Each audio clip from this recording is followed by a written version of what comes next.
Drift out of your body for a free ticket to the dead world. Dine in a Canadian restaurant where a simple hello may scar you for life. Dare to wake yourself up and see what's sitting on your chest. All this and more: weird history, strange science, and the paranormal. It's terrifying. It's paralyzing. It's this week's Parlour Stories edition of Odd Tonic.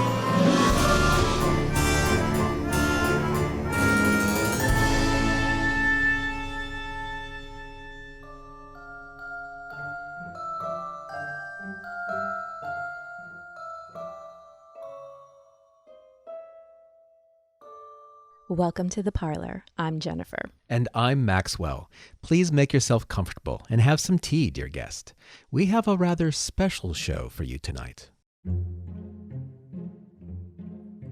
As you know, our Parlour Stories edition share true tales of the unexplained, experienced and submitted by listeners like you. And some of you have led lives that are simply teeming over with the unexplained. We love it. One such example comes to us from Rykk, who listens to Odd Tonic in Manitoba, Canada. He sent us a letter that was so compelling and so chock full of amazing stories that I turned to Maxwell and I said, we could base an entire episode on this one alone. Which is precisely what we did. Tonight, buckle up as Rykk takes us through a lifetime of ghosts, out-of-body experiences, and terrifying bouts of sleep paralysis. How his hair hasn't completely fallen out or gone full white is beyond me at this point. Well, hang on to your hair pigment, dear guest. Here we go. You will have to bear with me. I do not know exactly how or where to begin my life's tale of odd experiences, though it should be very easy for one such as myself. Unlike many writers, I do not have to dredge the deepest reaches of my imagination for a novel idea or construct a well-versed and plotted-out storyline.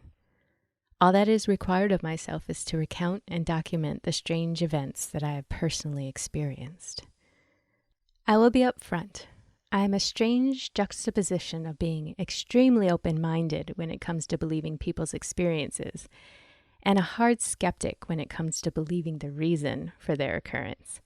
I can talk about the joys of astral projection and the vistas I've explored, or the entities who have paralyzed me with fear while they loom over the foot of my bed, and then how most of these phenomena can be explained by science in the same breath.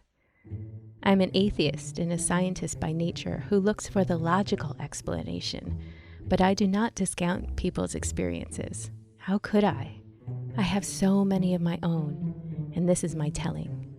I do believe that many of my accounts can be written off by various sleep disorders and an overactive imagination, but a part of me, especially late at night, when the hairs start standing on the back of my neck, I wonder if my beliefs and explanations are just frail excuses to protect my fragile mind from what lies beyond the veil. I grew up in the middle of nowhere, southeastern Manitoba, in what I often call the Sticks, a patch of forest in the middle of the open prairies. My home growing up was on a dirt road that didn't even have a name until the mid-2000s, located about an hour away from the nearest city. That never stopped the spirits and other entities from visiting me. I've never had to go anywhere to find something supernatural. Growing up, I was what I would call a lighthouse or beacon. To this day, I often see people or things upon waking, so I would be hard-pressed to list every experience in this telling, but I will highlight a few key events. The first vivid experience that stands out in my mind occurred when I was around 5 or 6. We still lived in a trailer on this lot of land. And before you ask, no one ever died on it. And no, it was not on any native burial grounds. It was a 3-bedroom trailer, quite small and a bit run down, but it was home. I remember lying in bed. I was having problems falling asleep that night. My door was open, and I had my nightlight on in my room, and my mom kept another nightlight on in the hallway to help me, because I did have night terrors often and would come flying out of my room screaming about something. It was always different, but usually involved some black mass of fur or tendrils. By morning, I would always forget what it was that I was so afraid of. This night was different. This night, I remember. As I was lying in bed, I could hear my parents watching TV in the living room next to my bedroom. My room was warmly lit by my nightlight on the wood panel walls. No harsh light and no dark shadows. I began to feel uneasy. The hairs began to stand up on the back of my neck and arms. It's a little hard to explain exactly how I felt, even though I've felt it many times since. This was the first time I remember having a ping. A ping, as I call it, is a warning that you're about to experience something, or that the potential is there. I had no idea what this meant at the time, but I would soon find out. I had no idea what was coming, but I knew it was going to be in my doorway at any moment. I felt the shudder and the chill of goosebumps run down my neck and back and arms, and then I saw it. Drifting into view about 6 inches from the hallway ceiling, a boy about the age of 12. He appeared fully corporeal, dusty blonde hair, blue sunken eyes. He was wearing a blue sweater and blue sweatpants with dirty gray socks. His neck cocked to the right as if he had been hung, but I could see no rope. The figure slowly drifted from left to right across the narrow doorway, and then he was gone. I did not run out of my room. I was too afraid. I did not call my parents. I merely lay there in terror until I finally fell asleep. Another experience that sticks out in my mind occurred when I was around the age of 7. I remember looking out my bedroom window during a heavy thunderstorm. The light show was amazing, but I remember my hair standing up again and the goosebumps. Flash! And then by a tree in my yard, I saw a hunched-over man digging with a shovel. He looked in my direction. He was old, grimy, and wearing tattered clothes. Flash! He was gone. Not all my experiences are bad or terrifying. Some were actually quite warm and pleasant. One night, while staying at my grandparents' house just outside of Winnipeg, Manitoba, I remember waking up in the middle of the night because there was someone in the doorway. He was an average-built man, silhouetted by the bathroom nightlight behind him. I remember the light smell of pipe tobacco, and he had a cane in his hand that had a distinct 90-degree handle. He did not have any negative feelings about him. In fact, this was the first time I had a warm and loving feeling coming from a visitor in the night. I fell asleep again and told my mom about the experience. She told me that my great-grandfather smoked a pipe and had a cane that matched my description. I would see or feel him many more times when we would stay at my grandfather's house. He would always be watching over us as we slept. My Oma and Opa's house, however, had a much different feeling to it. Here is where I had my first attack by an entity. I remember lying in the guest room. I was maybe around 10 years old at the time. Before then, we always slept in the living room or the playroom. I was excited to be able to sleep in this room, in this nice cozy bed, all by myself. That would change. In the middle of the night, I woke up, fear coursing through my veins, irrational fear, a horrifying and sickening fear. Not a fear of pain or fear of the unknown, or even the fear of dying, but a fear for your soul. I tried to scream, but uttered only a muted gasp. I tried to roll out of bed, but I was pinned. My body was lead. No matter what I tried, I could not move. A dark figure stood just inside the door, to the right foot of the bed, staring at me.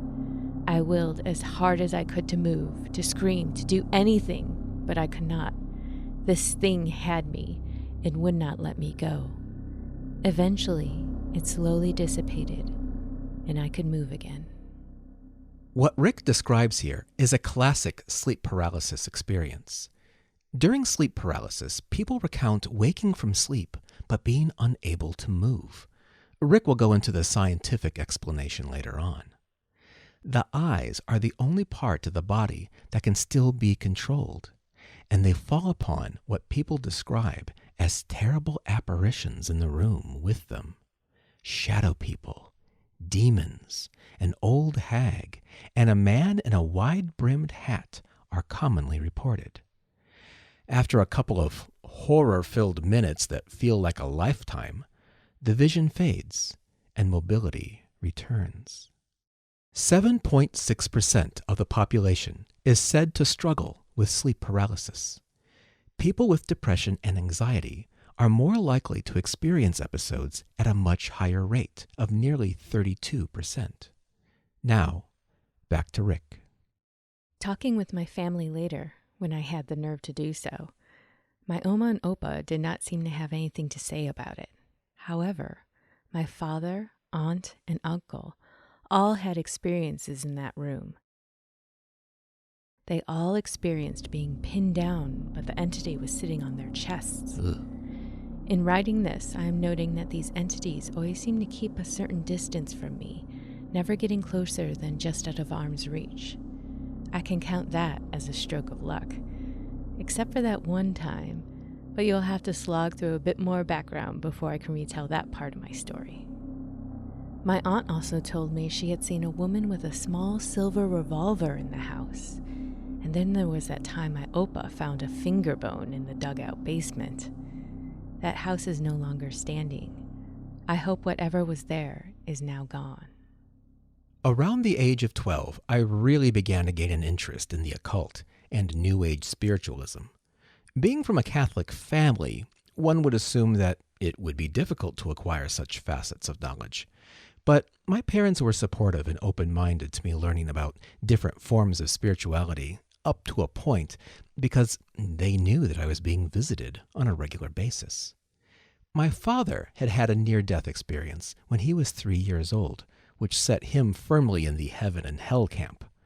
My mom used to be rather sensitive and had the occasional visitor until she had me. Now she just has a feeling now and again. They both lived in a house that they claimed was haunted before I was born, so they did have an open mind to spirits. By the age of 14, nightly apparitions were commonplace. I would sometimes have multiple visits a night. Most were benign, some were good, and some were not so good. I would also hear voices or feel my mattress move as if someone was crawling onto my bed. It became so common an occurrence, and at this point, annoying, that I kept a small pillow to throw at them so they would go away, because I was trying to sleep.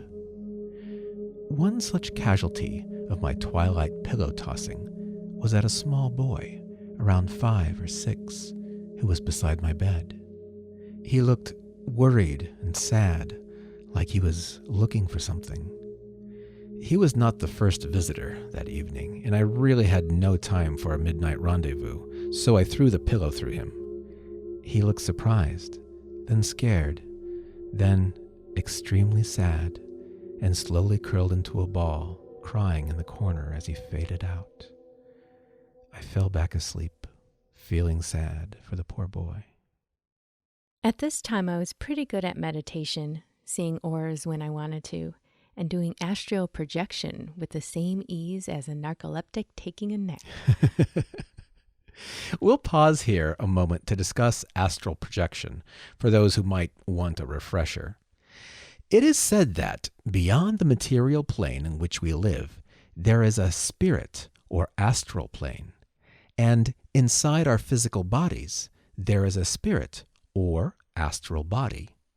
Through meditation, the practice of astral projection allows the astral body to lift out of its physical cocoon, drift through the physical world, and into the astral plane. Astral travelers report seeing a tether, a thin, silvery cord that connects their astral selves to their bodies. As in this world, the astral plane is said to be filled with beauty, wonder, and occasional dangers. Let's return and listen to Rykk describe his out-of-body adventures. Almost every night I would try to astral project.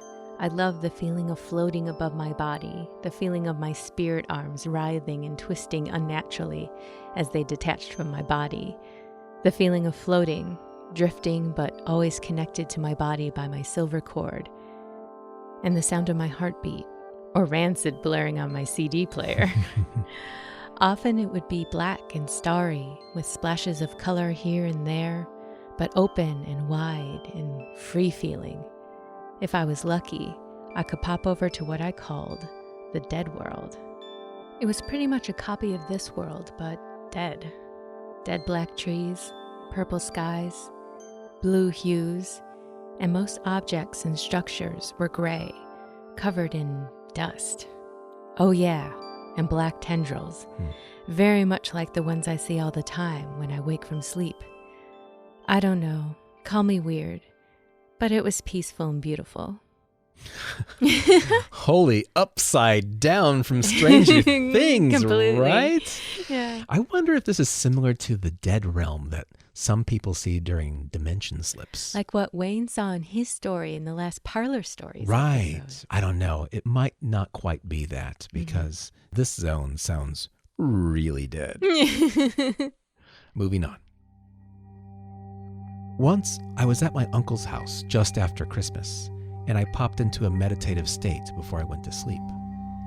I had a vivid dream about my aunt. My aunt and cousin had died during childbirth many years before. She told me that if I was going to be doing this, that I must know how to protect myself. She showed me how to use my third eye while in the astral to push things away, and how to manipulate the ether. This came in handy when the bad things came. Well, some of them, anyway.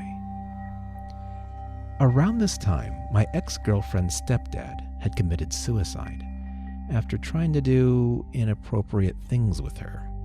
Being of the non-traditional variety, upon hearing this news, I may have said a couple of things that could have been taken as a curse on his soul.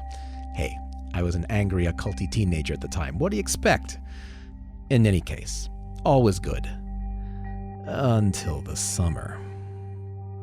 I was alone at home, and I felt a super angry presence. I could feel that it was him. The sky began to darken as a thunderstorm came in. I know, right? I thought it was strange too. But being super cocky and just as angry about it, I did what any right-minded person would have definitely not done. I called him out and cursed him to leave and not come back. As I was speaking, I tried to use my third eye as my aunt had shown me in the dream. It seemed to work to repel him. He was a bully in life, but he backed down if someone stood up and called him on it. It was intense, and my words in this writing do the event no justice, but I was pretty happy with myself at the time. He never bothered me again. Later that year, one of my friend's moms, who was sensitive, claimed to have many uncanny insights while asleep, and she had a dream journal that she used to track her dreams. Once I was having a sleepover, and we agreed to try to meet up in the dream realm to see if we could find something out about the other. When it was time to go to sleep, I popped into a meditative state and focused on trying to meet up in the dream realm. When I came to in the dream, I was in my friend's room, but he was not there. My friend's mom came to the door, and she was in her early 20s, wearing an old 80s punky dress and a pink scrunchie on her left wrist. We talked about a bunch of things I could not remember in the morning, but the pink scrunchie stood out as odd. When I awoke the next day, I told her what I saw and described her outfit in the pink scrunchie. She just sort of stared at me a bit, dumbfounded. She said that she did not recall seeing me, but she pulled out an old album, and there she was standing by a fallen tree, by a dried-up riverbed in Mexico, wearing the dress as I had described, with a pink scrunchie on her left wrist. I remember getting chills when I saw this confirmation. This event is one of my experiences that I had a hard time logically explaining to myself. With all my successes, I started to become a bit too cocky. Well, my friends, this is the point of the story where things change for me, and I get to share the turning point of this tale. Now, dear guest, when we return, we'll get to share the turning point of this tale. Is it a super positive turn where Rykk creates a foster home for lost ghost children? Oh, that would be an emphatic no. I was afraid of that. I may need to build a blanket fort to hear the rest of this. Dear guest, Odd Tonic will be right back. This is one of our favorite moments in Odd Tonic when we get to thank the Patreon donors who contribute monthly to our podcast's methods and madness. By supporting us on Patreon, you absolutely and directly help the production of the show in countless ways. This month's supporters include the Salish Sea Sirens as well as Sprue Loose Minis. Thank you so much. We also have some individual contributors: Rob, Stephen, Christopher, and last but certainly not least, Clarence. Thank you for supporting our eccentric endeavors. Would you like to support the show and hear your name, nickname, business name, or your imaginary friend's name called out in a thank you on Odd Tonic? Head over to our Patreon to check this out and other fantastic reward options. You can find us at patreon.com/oddtonic.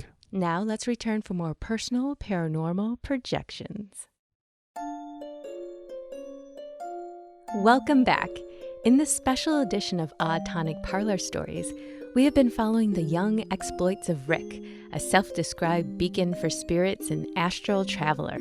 Now equipped with proven techniques on how to protect himself while in the astral plane, Rykk is feeling confident in his ethereal abilities. But is he too confident? Let's listen. My parents owned a restaurant right next to my high school. This restaurant had a ghost that patrons and staff have experienced on many occasions. She was lovingly called the Lady with White Shoes. There were many accounts of people hearing random footsteps and on occasion seeing white shoes out of the corner of their eye, down the hallway, and into the kitchen. I witnessed this on multiple occasions, but also saw her full form from the corner of my eye in the kitchen now and again. She did not look the happy sort, but she seemed to keep to herself, and I never got a bad ping from her, just another ping in my day, which was common at this time. One day, I was waiting for my mom to finish her shift. I was 17 at the time. I decided to try some astral projection and relax as I have done many times before in the small staff room of the restaurant. There was a nice, comfy couch. I laid down, clutched the small throw pillow, and began to release my negative energies and relax my limbs and open my mind. My spirit arms began to writhe from my body, and I began to float. The universe began to expand from my third eye. It was a delightful out-of-body experience. It was calming and relaxing. A couple of minutes into my projections, I hear someone say, "Hey," from the direction of the kitchen. I thought it was my mom, so I dropped back into my body and went into the kitchen to ask what was up. I found her at the other end of the restaurant, vacuuming. She said she had never called me, and she would be another 10 minutes or so. So, being a derpy teen, rather than help my mom finish up, I went back to the staff room to try again. In hindsight, I wish I would have helped instead. I began my ritual anew and was right back into a relaxing out-of-body experience, my silver cord dangling behind me and enjoying being free in the ether. "Hey," I heard the voice again. It was playful, and this time I could tell that I did not hear it with my body, but with my projection. This was the first time I had met someone or something in the astral plane. Should I answer? I remember asking myself. And, like a total noob, I did. Wham! I felt like I was hit by a freight train. The pain was real and excruciating. My soul was filled with gut-wrenching, instinctual terror. Whatever it was had me from behind and was tearing at my third eye and trying to race down my silver cord. I was about to be hijacked by this thing. It wanted my body. I fought with all I could to get back to my body before it did. And I did. Barely. Once I entered my body, I was still filled with pain. I had the most horrible migraine. It felt like someone stuck a cold steel rod through my third eye and a sickening knot in my stomach just below my solar plexus. The pain was so bad that I puked in the washroom, and I went to find my mom, who was just finishing up. She asked me if I was okay. I just responded that I did not feel well and wanted to go home. After that encounter, all the fun stuff, the auras, the astral projections, the ability to meditate, gone. All that remained were the visitors. At this point, I became much more religious, and I did my best to distance myself from this experience as I could, and the amount of terrifying occurrences slowed down. 2 years later, I had another uncanny experience. When I was 19, my newlywed bride got to experience some of the more peculiar sides of myself. We had a basement suite as our first home in Steinbach, Manitoba. It was small and cheap, but perfect for a newly married couple with no interest in having children anytime soon, and it was walking distance to work. One night, I woke up paralyzed, pinned to my bed again. Green and black spirit flames covered my bedsheets.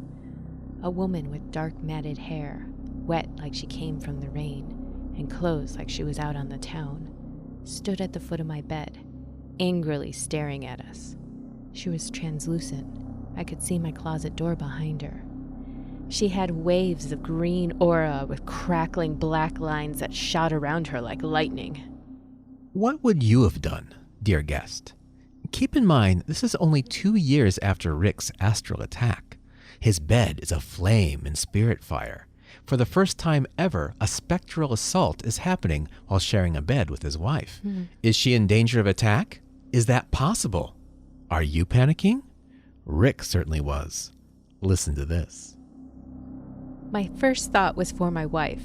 Suddenly I got control of my body again. I placed both feet in the small of my blushing bride's back and unceremoniously launched her with all my might. From a deep and peaceful slumber, she flew from the bed and straight into the wall, bouncing with a thud onto the floor. He better start running now. I'm not referring to the ghost. We feel for you. Both of you. She jumped up and turned on the light. She looked like she was about to rip me a new one, and rightfully so. But when she saw my face, she allowed me to explain what had happened. The next day, one of our friends told how she used to live in that house, and her sister had been hit by a car coming back from a party. It had been raining that night. Her bedroom was in the basement. Wow. As my wife got accustomed to my fits, she would hop up and turn on the light. This would help me snap out of it quickly. To this day, I always have some form of light on in my room or the window open with the street light shining in. If I can look at a bright light, I can snap out of it. My wife became my protector, and over the course of about 5 years, the occurrences became less and less. I still saw things on wakening, but they were often benign. During this time, I did a lot of research on sleep paralysis and aspects of narcolepsy that seemed to explain many of my experiences. If you suffer as I did through this, it is nice to have a scientific reason to fall back on. The years of feeling normal and leaving my experiences behind did come to an end when we moved to Winnipeg in an old turn-of-the-century apartment building that was in various states of disrepair. It had a long and full history. At one point, it was reputed to be a brothel. It spent some time abandoned and then got picked up again. It was a decent-sized 2-bedroom apartment with dirt-cheap rent and our best friend living downstairs from us. It was perfect. When visiting my friend, who was living with his girlfriend at the time, I noticed a bunch of pings. My hair would stand up and I would get shivers and chills. I also noticed shadows now and again at the corners of my vision. I did not feel any malintent. Whatever was there seemed more playful than anything. I asked him and his girlfriend if they ever noticed anything strange in their apartment. They said they hadn't. 2 days later, his girlfriend had come up to give me an earful and told me to make them go away, as after our conversation, she too noticed many of the same things I had. My own apartment had very little other than an odd white ball or orb that I would notice from time to time in my living room. Intrigued that I seemed to be experiencing things again, I decided to try astral projection and meditation. Sadly, all I managed to accomplish was falling asleep.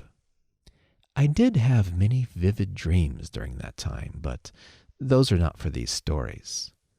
I would love to float again, but it is not in the cards. I find that I am always afraid that I will stop breathing or be attacked if I do, and I chicken out at the last minute. Someday, maybe. I still consider myself a grounded man. I understand the scientific explanation and believe those to be true. But I also understand that even with an explanation, these experiences are real to the person experiencing them. They can be terrifying and fun and delightfully odd. I still see things when I wake up and will often feel movement on my mattress or hear odd noises as I try to fall asleep. Thankfully, I've learned a couple tricks to help reduce the attacks and their effects. If you suffer from unwanted nocturnal visitations, I would like to share some tips and tricks that worked for myself.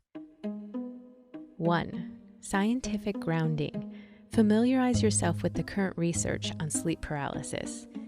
If you are waking up when your body is still releasing paralytic hormones, GABA and glycine, this prevents you from moving and kicking your partner in the face as you dream. The hallucinations come from ongoing REM dreams that will fill in your visual scape, and the supernatural fear comes from the instinct of being trapped. 2. Sleep with the lights on. You will always have the ability to move your eyes, even if you're stuck in a heightened REM state. I often leave my window curtain open so I can see the street light, or my bedroom door open a crack with a hall light on. My guess is that this works because the light will stimulate your pineal gland and release the waking hormones and shut down the paralytic hormones discussed earlier. 3. Sleep on your side or adjust how you normally sleep. I found that my experiences often occurred when I was on my back. My guess is that it may also correspond with some sleep apnea, but sleeping on my side has greatly reduced the terrifying sleep paralysis. That being said, I still do see many things when I wake, but they're rarely as malicious and I'm able to move. 4. Try not to move. This trick takes a lot of practice, but try to remain calm. The more you try to physically fight, the more terrifying it will become because of the paralytic hormones discussed above. Will the hallucination away with your mind. Use your third eye, which oddly enough happens to be your pineal gland according to some spiritualist lores. This may actually help stimulate you awake, or at the very least, let you focus and not feel helpless. This may sound weird, but you may have noticed how faith often seems to work against these visitors. Use that to your advantage. 5. Ask a friend. If you have a partner who is able to sense your upcoming fit, have them jump up and turn on the light. I apologize if this last treatise makes the previous events seem less spooky and fun, but I would rather help fellow sleep paralysis sufferers with what little I have gleaned through my experiences, rather than have them suffer further, just to increase the entertainment value of this tale. But as a parting note, I did experience some amazing responses on an impromptu ghost hunt when a friend pulled out an EVP device at an officer's mess one evening. But that is a story for another night. And we do hope that you will send that one to us too, Rykk. Wow. Do you see, dear guest? How could we not resist but include the entire letter? Was that a total roller coaster ride or what? I've always been curious about astral projections, but reading a book or two about it just doesn't compare to hearing firsthand accounts. It's true. I've actually tried. I know. Yeah, and it started to work. The whole feeling the vibrations and feeling lighter. Mm-hmm. I was doing this in my 20s, and I don't think I realized it was really going to work. And I slightly was, whoa, what? What's going on? And it freaked me out a little bit. You're right. And then ever since then, I can only get to that point, and I haven't been able to break through that barrier. Do you think you scared yourself back into your body when you were right about to separate? Yeah, I think so. So Rykk is right. It's very, very much a mental thing. Mm-hmm. And if you can somehow work around the obstacle that is yourself, right, you probably find success. And you know me, I try to meditate every day, but not with that goal in mind, but just to quiet the brain and calm the life. All right. Well, maybe you're primed. Maybe. Rykk, thank you so much for sharing your stories. We, and I'm sure I speak for all our listeners, really, really enjoyed them. If you have personal stories of astral projection or sleep paralysis, share them with us at the Parlour at oddtonicsociety.com.